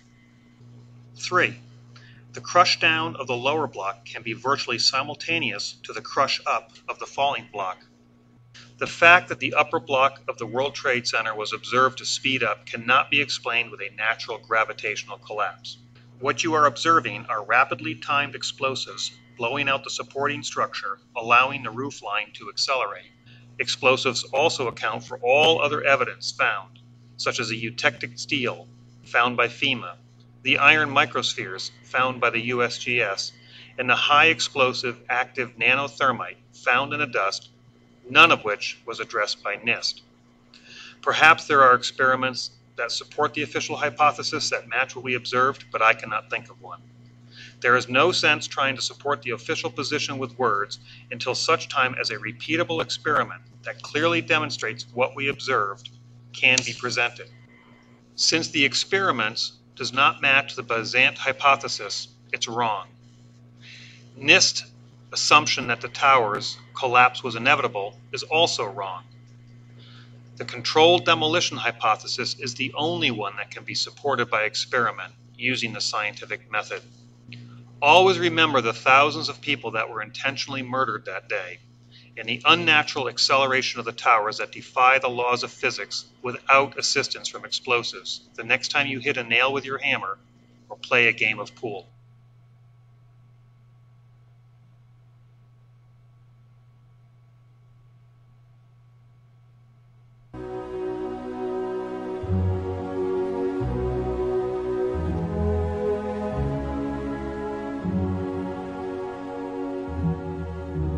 Each morning the sun rises in the east, and at the end of each day it sets in the west. This observation, as well as the motions of what the Greeks called wandering stars, or what we now call planets, was observed for thousands of years. It was assumed that the sun and the planets revolve in a perfect circle around the fixed Earth. That notion, that the entire universe revolved around us, fit well with the concept of man's supremacy and of our feeling of being exceptional.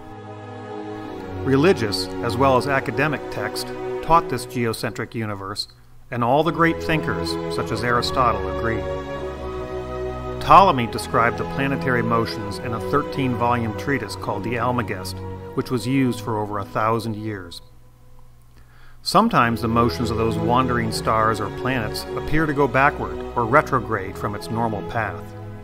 In order to explain these motions without jeopardizing the geocentric concept, the original model was adjusted to show that some planets had small circles within their normal orbit, called epicycles. So using the geocentric model, the planetary motions would look like this. Very few asked any questions, and most just believed what they were taught with the accepted model. Because everyone could see the obvious motion of the sun, anyone who questioned the well-established geocentric theory was mocked or thought to be crazy. But some had questions, even if they didn't have all the answers. Those who questioned the fixed Earth got debunked by counter-arguments that they could not answer at the time. For example, if the Earth was spinning, why don't we get dizzy, or just fly off, like water off a wet dog? Or from a technical perspective, why didn't they see any stellar parallax or relative change in the positions of the stars as we orbit the Sun?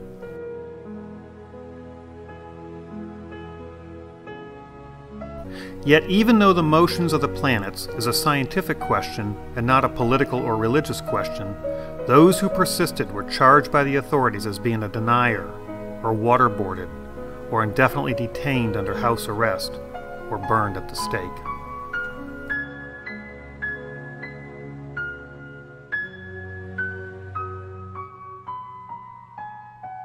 So, does the sun go around the Earth, or the Earth go around the sun?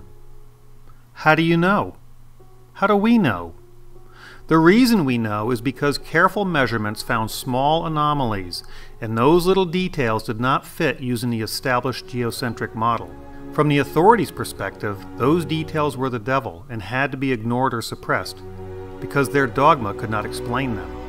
But most refused to look at any details or dare to think independently, or kept silent out of fear. In 1992, about 350 years after they threatened to torture him, the Vatican acknowledged that maybe he was right after all. And based on a recent science poll, about a quarter of all Americans still believe the sun revolves around the Earth. But at least some headway has been made over the centuries, and for the most part, that dogma can be put to rest. Those who questioned the dogma in their day were called heretics. Those who question 9/11 or other events today are now called conspiracy theorists. When careful observations were made of planetary motion, the geocentric theory no longer made any sense. When careful observation is made of the tower's fall, the official gravitational collapse theory no longer makes any sense.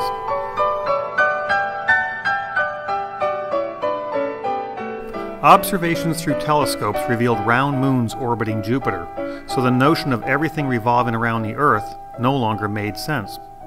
Observations through microscopes revealed round spheres of iron, so the theory that only an... that went longer. But see that? Right there. In future, future videos I'll go over things and more other aspects of what we find. There's tons more information. Can't deal with everything though right now, so alright, I want to thank everybody for watching, and I'll have in the future I'll go over this article with a bunch of peer-reviewed articles in different journals that are related to 9/11. So okay. I want to thank everybody, and take care, everybody, and please research 9/11 truth.